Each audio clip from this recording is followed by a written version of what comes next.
You're listening to the Sex and Psychology Podcast, the sex ed you never got in school and won't get anywhere else. I am your host, Dr. Justin Lehmiller. I am a social psychologist and research fellow at the Kinsey Institute and author of the book, Tell Me What You Want, The Science of Sexual Desire and How It Can Help You Improve Your Sex Life. Ever since 50 Shades of Grey hit the scene, it seems as though kink and BDSM have become ubiquitous in popular media. From popular television shows that feature kinky characters, to TikTok tutorials about shibari, to marketing campaigns that lean heavily into BDSM imagery, what used to be a major taboo is now showing up in our algorithms, our favorite media, and increasingly in our bedrooms. But here's the thing, just because kink went mainstream in the last 10 to 15 years doesn't mean that it's new. In fact, the roots of BDSM trace back centuries, and the history behind it is fascinating. So that's what we're going to be talking about today. We're going to explore the deep roots of our kinky interests, where the term sadomasochism comes from, and how attitudes toward BDSM have changed over time. I am joined by author, historian, and journalist Peter Tupper. He runs the History of BDSM blog and wrote the book A Lover's Pinch, A Cultural History of Sadomasochism. This is going to be another fascinating episode. Stick around and we're going to jump in right after the break. Do you ever find yourself dreaming about a career where you get to talk about sex and psychology all day long? What if I told you there's a place that can connect you with world-class experts and has a large, thriving community? Sexual Health Alliance does just that. Sexual Health Alliance helps you to build the career of your dreams and is at the forefront of sexuality education. Students come from all parts of the world and from all types of backgrounds.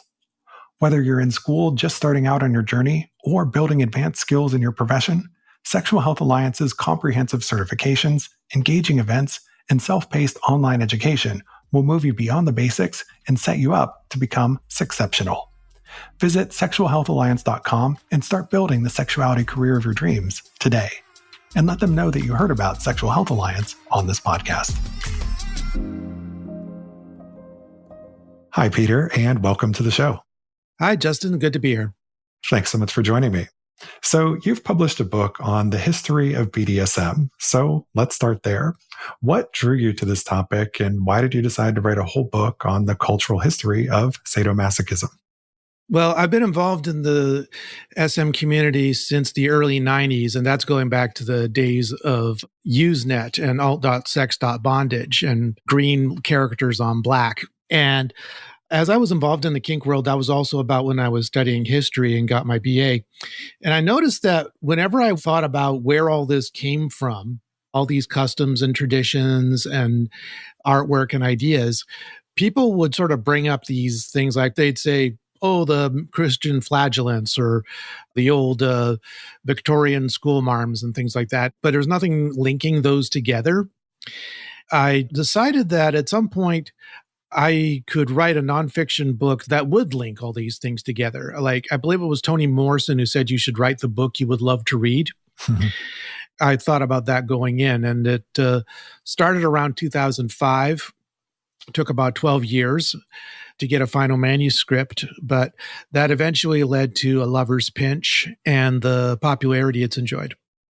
Well, it sounds like it was a labor of love because 12 years to write a book is quite a long journey. But I think that's also great advice. Write the book that you want to read because that is going to make you stick with it for those hard times of writing a book.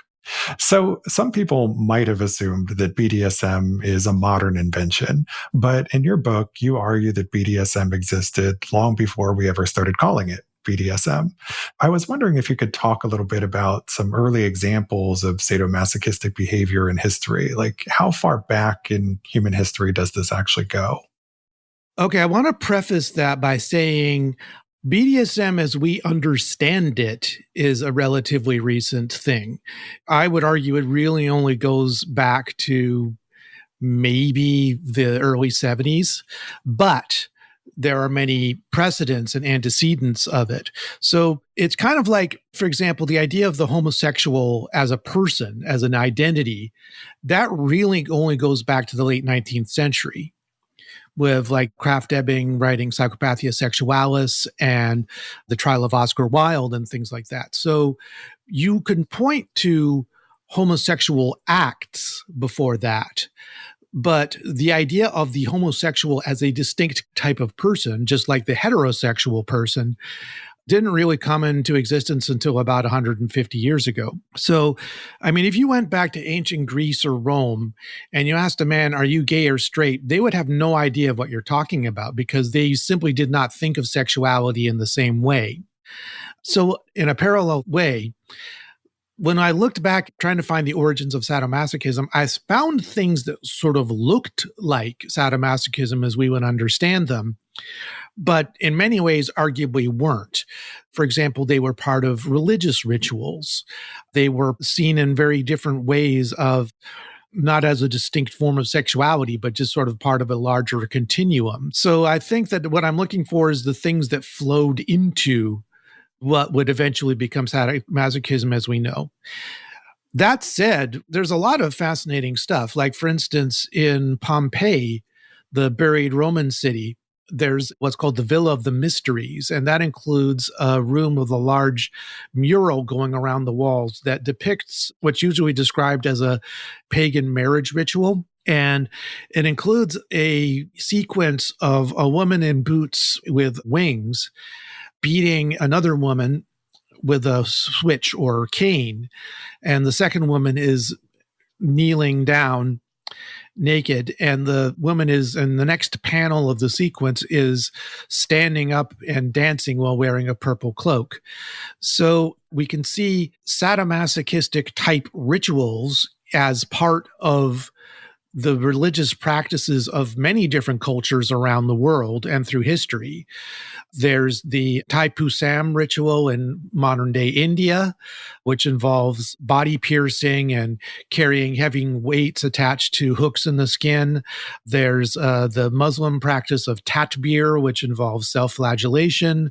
There's the Okipa rituals, the sun dance, which involves body suspension by hooks embedded in the body, practiced by certain Native American people. And this included early Christians who did self-flagellation or practice flagellation and other forms of asceticism. But I would caution that this is not to make the huge leap and say this is sadomasochism as we would understand it. It's not. Yeah, and I think that's a really important point. You know, I've interviewed a few sex historians on the show before, and one of the challenges is that when you look at the history of sex, it's easy to see things from the past and interpret them through a very modern lens, but our interpretation might be biased. You know, so for example, if we think about something like a phallus that traces back to the Stone Age, it's easy for us to say, well, that must have been a sex toy, but we don't necessarily know how people back then were using it, you know, and the same goes for things like cave drawings that depict sexual acts. Some people might interpret that as a very early form of pornography, but was it really? You know, so as a historian, we need to be very careful in terms of how we look at the past and how we're interpreting that through a modern lens. So I appreciate that nuanced take. I think that's sometimes lost on some people because it's just easy to look at the past and say, here's the origin of what people are doing today, but it might have been understood or practiced very differently than how we're doing it these days. Exactly. We have to be very careful about confirmation bias when we look at the past. Yes, confirmation bias is the right term for it. So when we look at Christian ascetic practices like self-flagellation or wearing hair shirts and things like that, or cilices, this is where things start to get interesting because this sort of activity was never sanctioned by the Catholic hierarchy in the Middle Ages or the Renaissance era.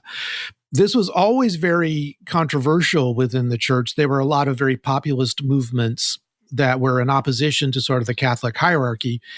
And one of the things that people who were against these flagellant movements says is that this is not holiness. This is physical indulgence of the body. So they were especially the lower discipline, the beating of the buttocks and the thighs. So that was the go-to criticism they leveled against these people, that instead of seeking out holiness, you were actually indulging physical pleasure. And there were lots of politics going back and forth about this, about different Christian splinter groups, Christian authorities arguing about this. And it retained this connection to the possibility of physical indulgence.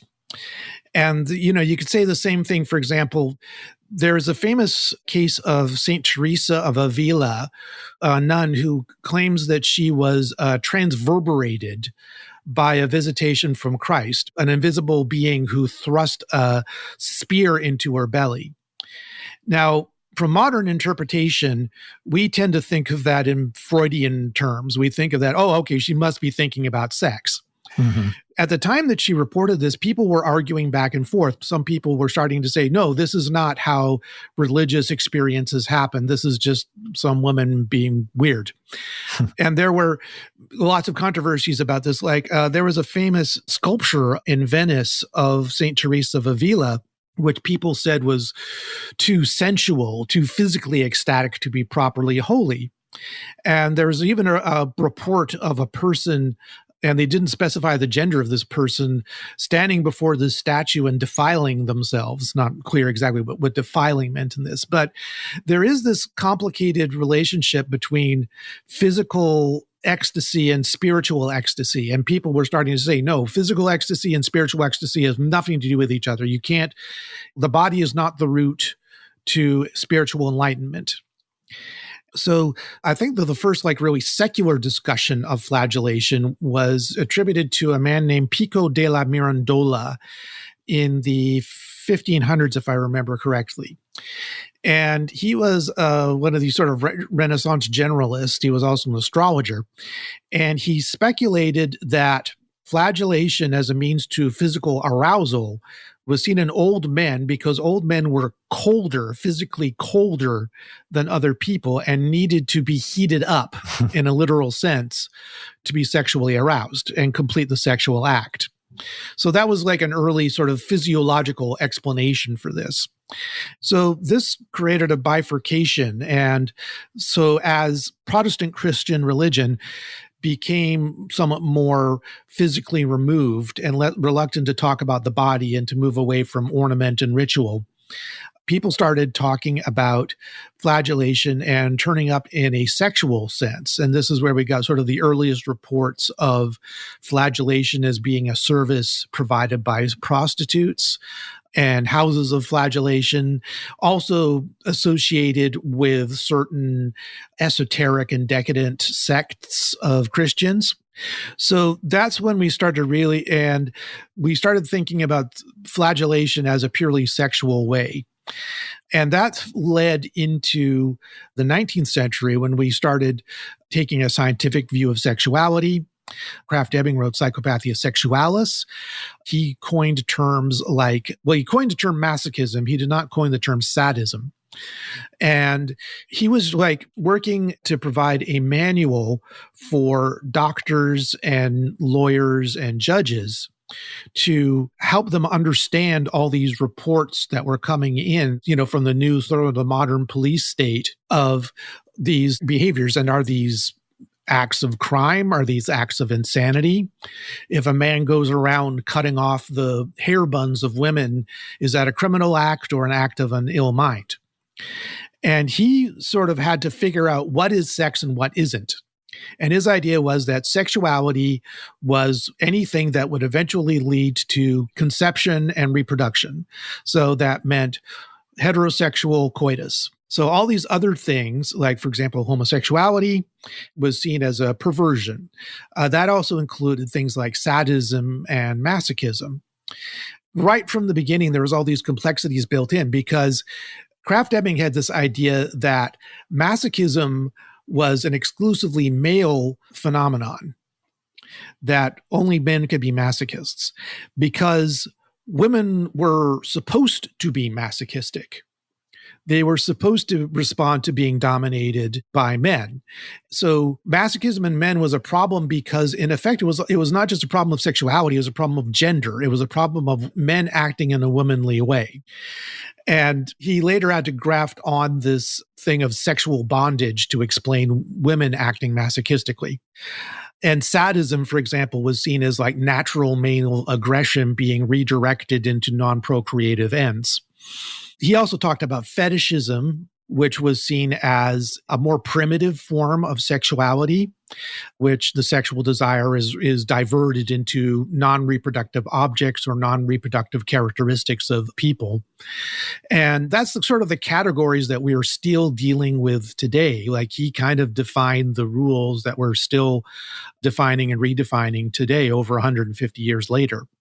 But the other great accomplishment of Krafft-Ebing was that people started writing into him about their experiences in their lives and what they recognized themselves in the case studies he published in his book. And this put him in contact with a man known only as the Man from Berlin, who told Krafft-Ebing about this sort of transnational underground of fetishists, of flagellants, of homosexuals across Europe and the world that was like the very beginning of what you might call the queer underground or the fetishistic or sadomasochistic underground. So the first glimpse of that. Yeah, it's so interesting. All right, let's talk about date night. Be honest, is it feeling a little repetitive lately? Are you doing the same dinner and a movie routine, followed by sex that follows the same script every single time? If it's been a while since your last truly exciting date night, or you're just ready to try something new, let me introduce you to Beducated.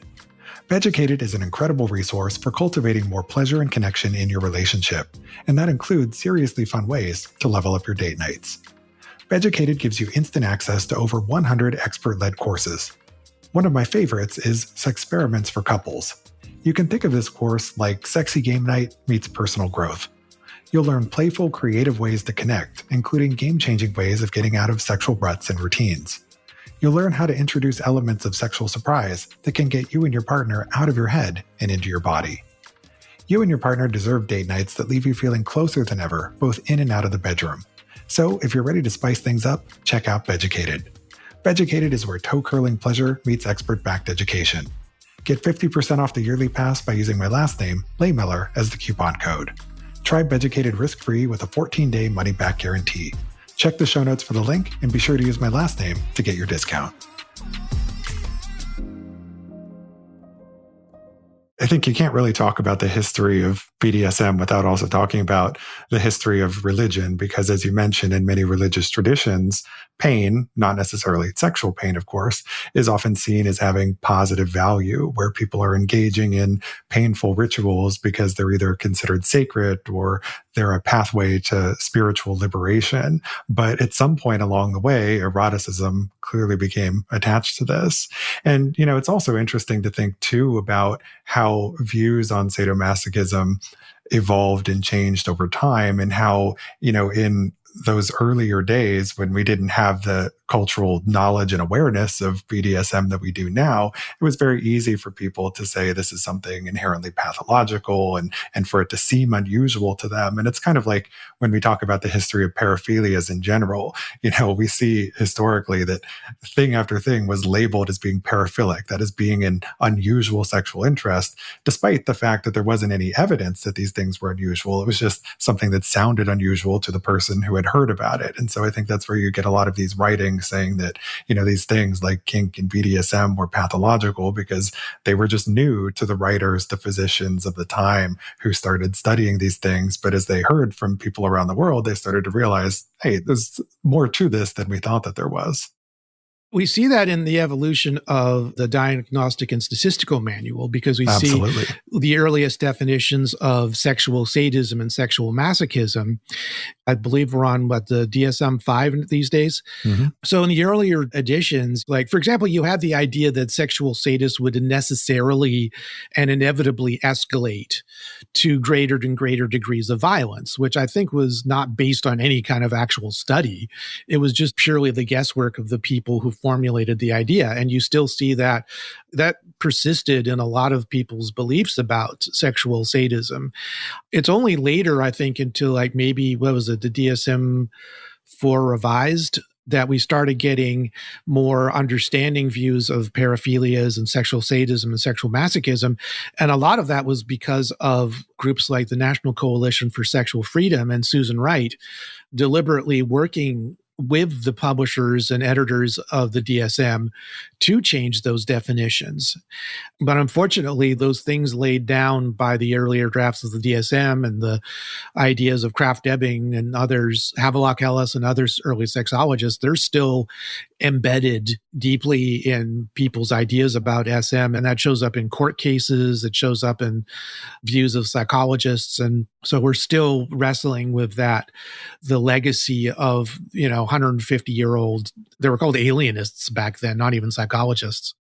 Yeah, I mean, it was really only in the last 15 years that the fields of psychiatry and psychology for the first time made a distinction between having a paraphilia and having a paraphilic disorder. Like, it used to be prior to that these were conflated and seen as one and the same. But today, now we recognize like you can have an unusual or uncommon sexual interest, but that doesn't necessarily mean that you have a disorder. However, that nuance is still lost on a lot of people because, again, historically, those things were conflated. And, also by virtue of listing things like sadism and masochism in the DSM, some people believe that just inherently stigmatizes them, even if you're saying, well, it's only a disorder under these very specific circumstances. So yeah, the pathologization of BDSM is something that's, has a long history and certainly still hasn't gone away, even though in a lot of ways, kink and BDSM have kind of gone mainstream in recent years when you look at popular media portrayals.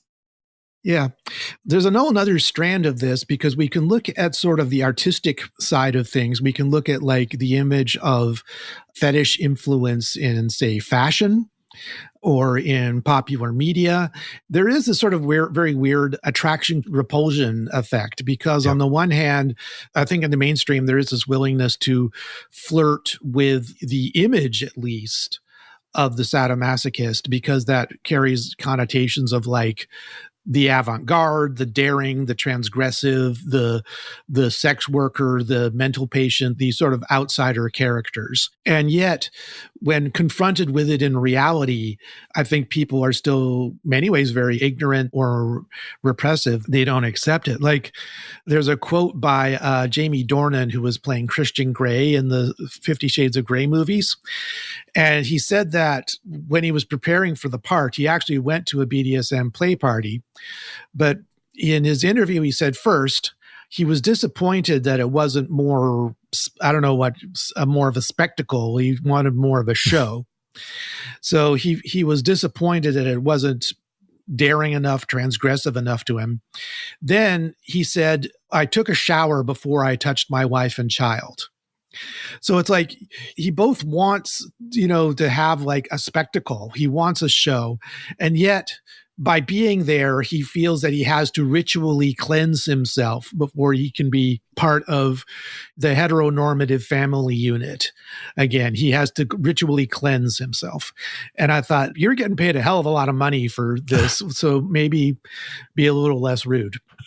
And yeah, so we can find this long trail of kink in mainstream media, like the Altoids ad with the dominatrix, like curiously strong mints.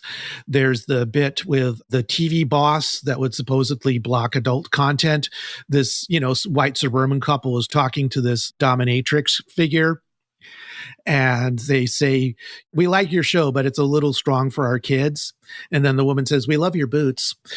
Yeah. So it is in many ways parallel to the depiction of queer people in media where there is this sort of the flirtation, but then, a half a step forward, a step and a half back. We want a Katy Perry singing about "I Kissed a Girl," but just the hint of enough queerness to add a frisson of delight, but not actually taking it as an identity. And I think we get the same thing there, is that we see all this, superhero movies with all the rubber costumes. You can go back to Diana Rigg in the Avengers and Honor Blackman in the Avengers, the old Adam West Batman show, things like that. But there is this sense of, we don't want to talk about it in an intelligent way. We don't want education. We don't want it anywhere near where a child might see it. We don't want kink at Pride. And that doesn't only come from sort of the right-wing side. It also comes from leftist people who are anti-kink and don't want kink at Pride, things like that. That's the current push-pull situation that I think the kink as a subculture is at right now.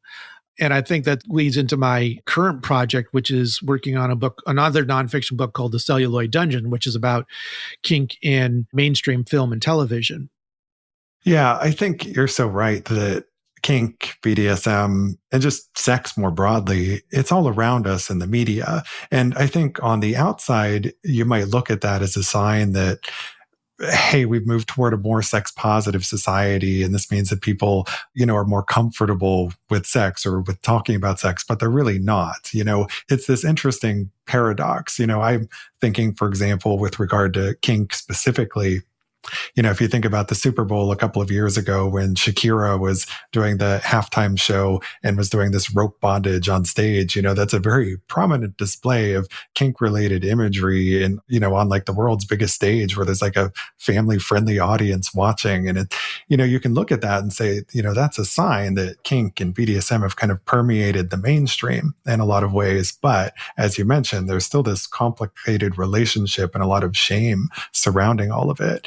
And I think for that reason, it's led a lot of people who are curious about exploring kink to only do that in very private and secretive ways. And I think that's actually been true throughout history. And so, I've interviewed, for example, a number of professional dominatrixes on the show before, and there are a lot of them who tell me that, they're hired frequently by men who want them to dominate them or be submissive to them in some way. And, that's not a modern phenomenon. If you go back to Victorian England, I think, as you mentioned earlier, you had these flagellation brothels where men would pay to be flogged because it was a safe and discreet outlet for them to explore their desires.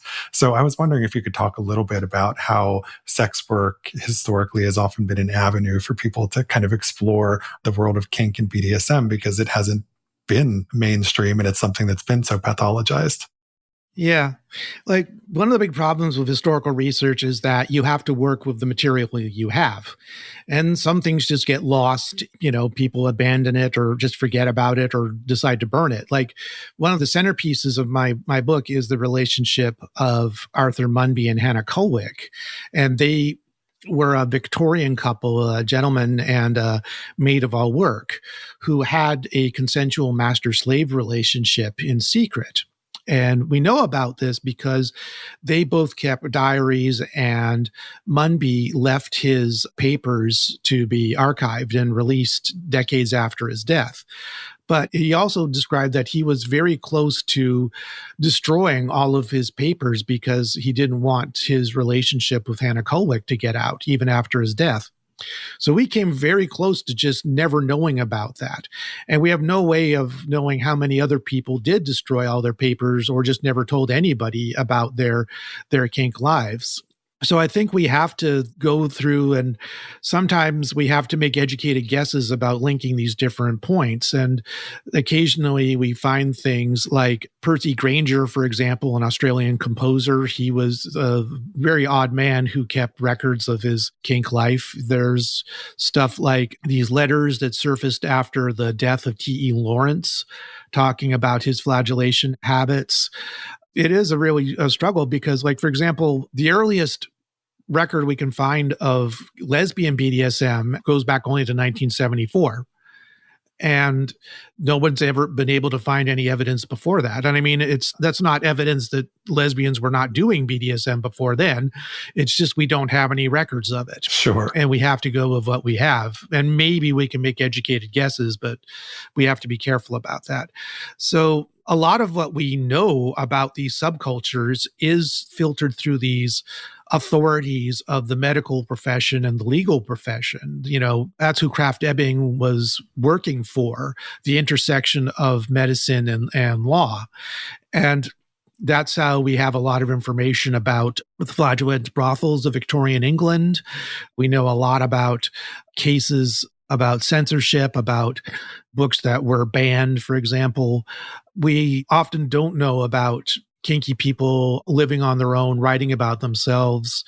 I want to commend the writings of Richard Perez Seves, who's written a number of biographies of artists and entrepreneurs of the 1940s, 1950s era in American kink, like John Willie, also known as John Coots, Eric Stanton, Gene Bilbrew, and Charles Guillet. And these were the sort of the entrepreneurs who made this subculture possible by making these fetishistic outfits and costume pieces and publishing books and writing books.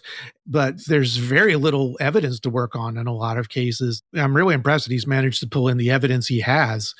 A lot of other people we just don't know about. So we have to filter through the police reports and the psychological reports. So we know, for example, that flagellation was extremely popular in brothels of the 19th century. It was often called la vice anglaise, the English vice, but that was by the French. So the French had this mythology of depraved Englishmen crossing the channel and indulging themselves. So there's always the belief that sexual deviance is the other people over there. And we have some records of when, for example, the gay male leather culture started in the 1940s after World War II. I was recently in the Kinsey Institute, visiting the Kinsey Institute archives, where they keep track of stuff like, they recorded all the surveys they did. They also made some film recordings of gay men having leather sex with each other. I think that was even back before the war, if I remember correctly. So we got to work with what we can find. We know there was a man named Leonard Bertman who was a big organizer in the 50s, 60s of kink parties, kink publications, things like that. But we know next to nothing about him. There's just nobody's ever made a biography of him. So it's only relatively about the 1970s or so where we start getting detailed records, and especially about kinky people speaking in their own terms. That's when you got things like the Eulenspiegel Society and Society of Janus got started. And you can also start to see more diversification in interests over time.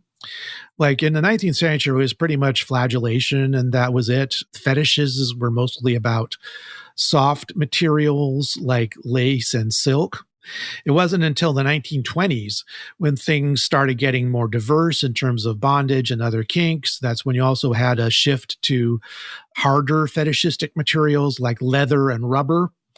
In terms of art, that's when you started getting the modern dominatrix image in French art by men like Carlo and Sherry Erouard. So things do change in terms of what people are interested in.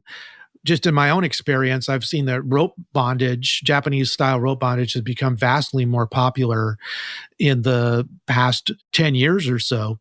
And to this point that some people are exclusively interested in that. Another thing is age play. Like in the 1990s, age play was this thing people sort of whispered about. You heard people talk about it. Very few people had admitted to actually doing it. I believe Greenery Press said that if they even hinted that they might write about age play, they got death threats on their phone line. So, and now people are talking about age play all the time. It's much more common. So yeah, things definitely change within the kink culture. And things also change in terms of how people regard it. There's always the people who want a little bit of that transgressive edge. They want to look like they might do it, even if they never actually do. Well, this has been fascinating, Peter. I'm really looking forward to continuing our conversation in the next episode and diving even further into the cultural history of BDSM. Can you please tell my listeners where they can go to learn more about you and your work and get a copy of your book? I'm on historyofbdsm.com. I'm also History of BDSM on X and on Blue Sky. You can buy my book at the usual places: A Lover's Pinch, A Cultural History of Sadomasochism. I hope that I can reach out to more people through this. And I'll be sure to include links to all of that in the show notes. Thanks again so much for your time. I really appreciate having you here. Good talking with you, Justin. Thank you for listening. To keep up with new episodes of this podcast, visit my website, Sex and Psychology, at sexandpsychology.com, or subscribe on your favorite platform, where I hope you'll take a moment to rate and review the show. If you listen on Apple Podcasts, please consider becoming a Sex and Psychology Premium subscriber to enjoy ad-free listening for just $3.99 a month. You can also follow me on social media for daily sex research updates. I'm on Blue Sky and X at Justin Lehmiller and Instagram at Justin J. Lehmiller. Also, be sure to check out my book, Tell Me What You Want. Thanks again for listening. Until next time.